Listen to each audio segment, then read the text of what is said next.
अमित ठाकरे विधानसभा निवडणूक लढवण्याच्या तयारी मनसे नेते सरचिटणीसांच्या बैठकीमध्ये अमित ठाकरे यांच्याकडून निवडणूक लढवण्याची इच्छा व्यक्त।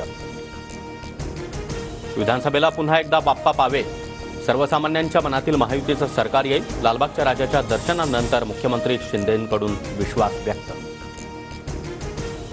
राहुल गांधींची जीभ छाटणाऱ्याला 11 लाखांचं बक्षीस देणार, राहुल गांधींच्या आरक्षणावरील विधानानंतर शिंदे गटाच्या संजय गायकवाड यांचं वादग्रस्त वक्तव्य। संजय गायकवाड मुख्यमंत्री शिंदेंच्या लाडानं वाया गेलेला अडाणी, येत्या काळामध्ये काँग्रेस गायकवाडांची जिरवणार, बळवंत वानखडेंचा इशारा। विधानसभा निवडणुकीमध्ये महाविकास आघाडीच्या रेड्यांना चापकानं फोडून काढणार, सदाभाऊ खोत यांचं वक्तव्य वादात। लाडकी बहीण योजनेवरून महायुतीमध्ये श्रेयवाद, अजित पवार गटाचे अर्ध्यापेक्षा जास्त आमदार पवारांसोबत जातील, आमदार बच्चू कडूंचा मोठा दावा।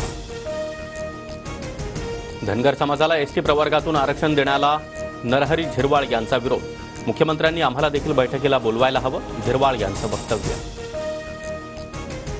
मुख्यमंत्री म्हणतात ते योग्यच, पांढरा रंग सगळ्यात चांगला, अजित पवारांची प्रतिक्रिया, गुलाबी होण्याची गरज नाही, माझ्या कपड्याचा रंग देखील पांढरा, अनौपचारिक गप्पांवेळी गुलाबी रंग कॅम्पेनवर शिंदेंचं वक्तव्य।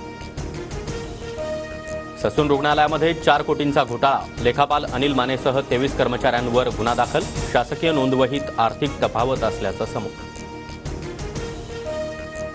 कर्मचाऱ्यांच्या पेन्शनला विलंब नको, पेन्शनबाबतच्या तक्रारीनंतर वित्त मंत्रालयाचे निर्देश, कर्मचाऱ्यांना निवृत्तीच्या 1 वर्ष आधीच सर्व्हिस रेकॉर्डची तपासणी करावी लागणार।